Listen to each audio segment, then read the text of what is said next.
Chères téléspectatrices, chers téléspectateurs d'Afrique TV, bonjour ou bonsoir selon l'endroit d'où vous nous regardez. Bienvenue dans ce nouveau numéro de votre émission Ça fait palabre, ça fait débat. Et notre invité du jour est monsieur Jean-Marie Bamokena. Bonjour. Bonjour. Jean-Marie Bamokena, vous êtes né au Congo, si je me trompe. Ouais. Vous êtes auteur de ce livre Post-it, qui est une pièce de théâtre. C'est cela. Alors, nous n'avons pas eu le plaisir de le lire, mais en quelques mots, est-ce que vous pouvez nous en parler? Oui, en fait, le titre lui-même, Post-it, je suis parti un peu du mot réunionite, qui est l'excès de réunion, ou la méningite, qui est une maladie liée à l'inflammation d'un organe des méninges. Et ici, je l'ai transposé sur les postes de responsabilité, j'entends. Et par post-it, donc, j'entends la maladie des postes jeteux, quand il nous arrive le malheur de les perdre. Donc, il s'agit là d'un ministre qui s'attend à un remaniement ministériel. C'est l'ami d'un chef d'État, un ami de plus de 30 ans. Et il estime que pour de nombreux services rendus au chef de l'État, il devrait être de tous les gouvernements. Malheureusement, à la dernière minute, il s'aperçoit qu'il n'est pas sur le décret de nomination et il pète les plombs. Voilà. Il se met à injurier le président, à tirer sur son portrait et puis voilà. Avez-vous personnellement déjà souffert de cette maladie? Mais il n'y a pas que les ministres, ça gagne tous les cadres supérieurs. Il y en a qui attendent des galons et quand, au niveau de l'armée, au niveau des directions générales, au niveau des préfets, enfin, c'est une maladie de tous les cadres supérieurs. Hein, vous y compris? Moi y compris, bien entendu. C'est honnête de votre part. Aujourd'hui, je suis relevé de mes fonctions, Dieu seul sait si je ne vais pas péter les plombs. Vos fonctions actuelles, en quoi elles consistent? Je suis le directeur de cabinet du préfet du département de Brazzaville. D'accord. C'est une très bonne occasion d'en parler un tout petit peu parce que l'administration, on la connaît, parfois on ne la connaît pas. En quoi consistent les journées d'un directeur de cabinet de préfet? Bon, mais le directeur de cabinet du préfet est là pour assister le préfet dans l'exercice de ses fonctions. Déjà, il centralise tout ce qui est courrier, tous les courriers tous les dossiers, disons, qui sont transmis à monsieur le préfet pour traitement avant de les envoyer dans les services techniques compétents. Donc le directeur de cabinet est là un peu pour... chez nous, c'est un peu le souffleur, hein, c'est celui qui regarde si le service technique a donné la réponse qui convient, s'il y a un élément qui est de trop ou qu'on n'a pas pris suffisamment en compte, on le signale à monsieur le préfet pour dire qu'il faut peut-être voir dans telle ou telle autre direction. Et, en fait, c'est le premier conseiller du préfet dans l'exercice de ses fonctions. Mais il ne se substitue pas au service technique comme cela se passe souvent sur le terrain. D'accord. Le 25 février 1991, 10 juin 1991, se tenait la conférence nationale souveraine au Congo. Je crois que vous faites partie des acteurs de ce conclave. Avec le recul, qu'est-ce que vous en avez gardé comme mauvais souvenir? Le mauvais souvenir, c'est d'abord l'impréparation. Les gens étaient pris de court. Les formations politiques que nous avions venaient à peine d'être constituées dans la précipitation. Et sur fond tribal, malheureusement. Si on peut parler des points faibles de cette conférence nationale, c'est que les acteurs en présence étaient beaucoup plus animés par une grille de lecture, guidés par une grille de lecture tribale.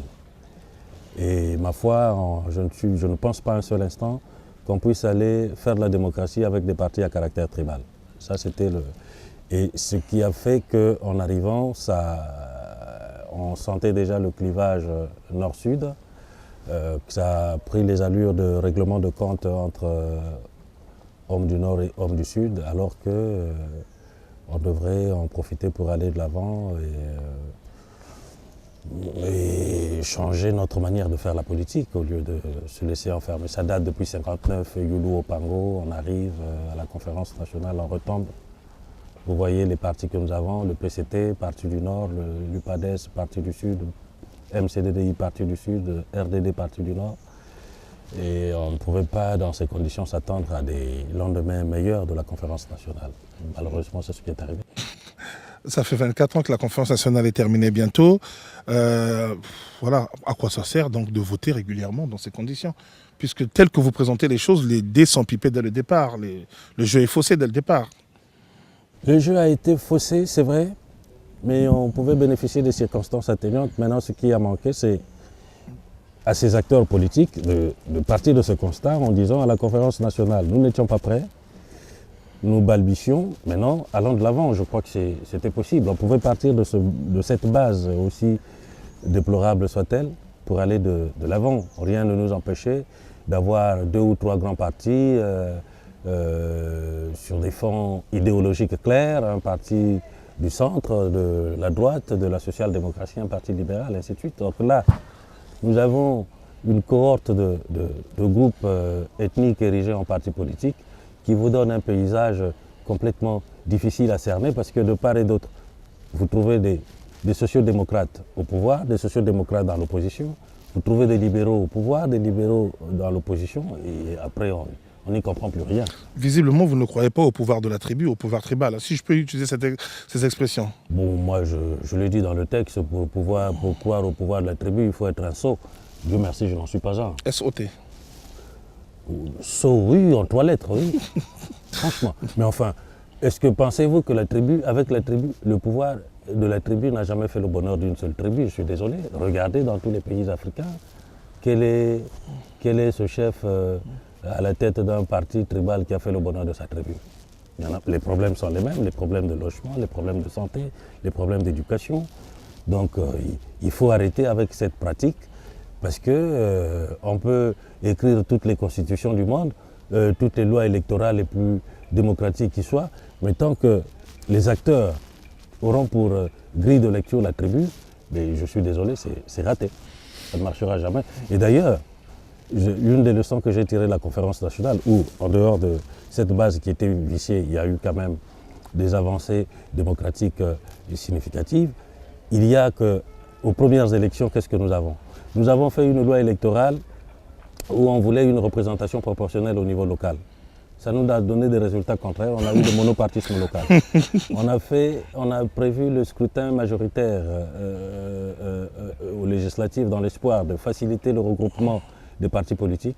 Eh bien, on a eu une représentation proportionnelle des tribus parce qu'à chaque district correspond pratiquement. Alors, il faut faire preuve d'intelligence dans la politique. Nos pays ont tellement souffert qu'il faut faire la politique autrement. Et faire la politique autrement suppose qu'il nous faut avoir d'abord des partis dignes de ce nom. Pas le petit bricole qu'on voit depuis... Il y a des Congolais qui se disent de l'opposition et qui proposent la scission du Congo en 2 avec la création de la République du Congo du Sud. Quel regard vous portez sur cette proposition?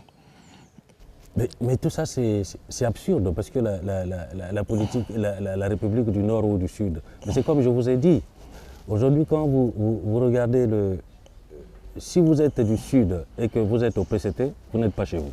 Les gens n'ont pas le courage de vous le dire, mais moi je vous le dis.